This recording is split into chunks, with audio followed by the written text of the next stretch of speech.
you must be talking to a lot of investors, Danish investors, as you said that before coming here you met them. What is their perspective on India? Like, is it an improved place to work here?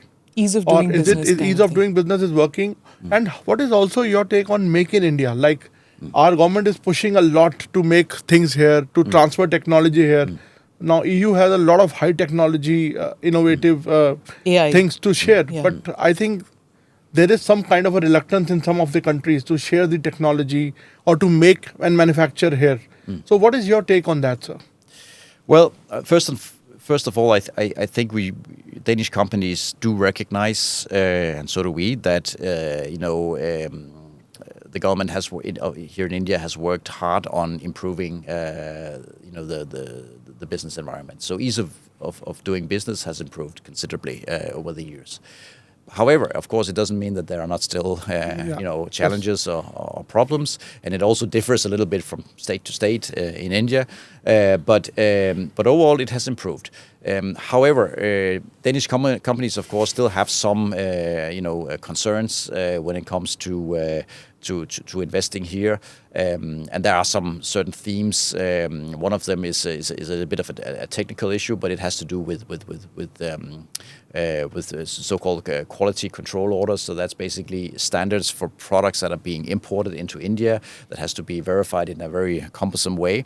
And I think what that illustrates is not so much the technicalities of it, but what it illustrates is that, and maybe something Bureaucracy. Yeah, but something maybe India also needs to understand that if you want to become a global manufacturing hub, it has to be done it's not something you can just achieve overnight by saying you just come here, right? You have to understand that in the global economy, the supply chains are incredibly complex. And let me give you an example. So you have Danish companies, some of them I know extremely well, that manufacture here in India. It's not what I would call sort of fake manufacturing. And some foreign companies do that where they just, they import some Assemble. stuff. Yeah, they assemble or they just, package it more or less. So that's fake manufacturing. Here we're talking about real manufacturing, right? You build things more or less from scratch. However, when you build things and you manufacture things, you still need components. You need, any piece of, say, industrial machinery or whatever complex product, air conditioner, where Danish companies operate, or pumps, or what I know, they consist of thousands of parts that are put together. And not all of these can be procured locally in India. You have to import them. So if you want this kind of advanced manufacturing, you also need to allow these companies to import what they need in terms of sub-supplies and in a way that is easy and unbureaucratic, right? Because otherwise it simply stops. Yeah. And I think that's what some countries, and I could cite a country like Vietnam, has been very good at in attracting industry, is exactly because they make that process very speedy and efficiently.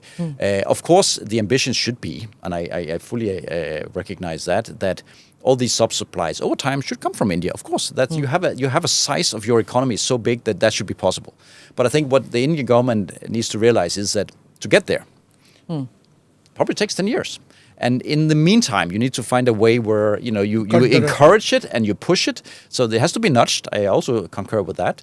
But if you make almost a wall so that these companies can not import the sub-supplies or make it very difficult for them to import the sub-supplies they need, they're going to look elsewhere.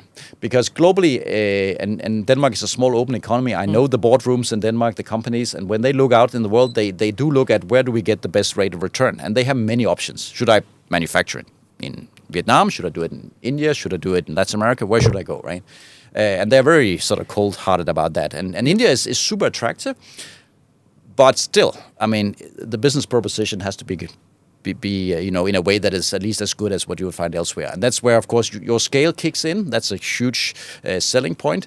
But if it gets too bureaucratic and complicated, especially if you are here to export to others, then you'll look elsewhere.